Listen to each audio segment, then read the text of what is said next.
গত বৃহস্পতিবার অ্যাওয়ে ম্যাচে শক্তিশালী ওড়িশা এফসির মুখোমুখি হয়েছিল মুম্বাই সিটি এফসি। প্রথম দিকে প্রতিপক্ষের চাপে কিছুটা পিছিয়ে পড়তে হলেও সময়ের সঙ্গে সঙ্গে ম্যাচে ফিরে আসে মুম্বাই সিটি এফসি। গোটা ম্যাচ জুড়ে সেভাবে গোলের দেখা না মিললেও তাদের আক্রমণাত্মক মনোভাব চমকে দিয়েছিল সকলকে। গত সিজনে অনবদ্য পারফরমেন্স করে আইএসএল চ্যাম্পিয়ন হয়েছিল মুম্বাই। নয়া সিজনে সেই ধারা বজায় রাখার পরিকল্পনা থাকলেও সেটা সম্ভব হয়নি। একের পর এক ম্যাচে পরাজিত হতে হয়েছিল শুরু থেকেই। সেখান থেকে এবার ঘুরে দাঁড়াতে বদ্ধপরিকর ছিল এই ফুটবল ক্লাব।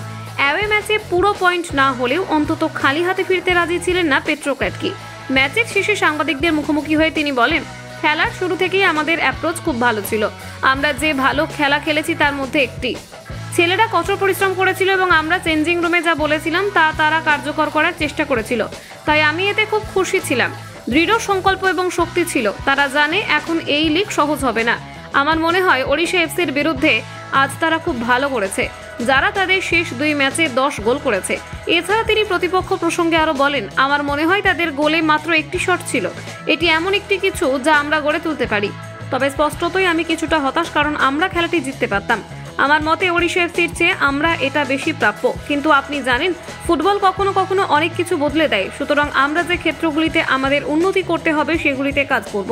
কলকাতা 24/7.in।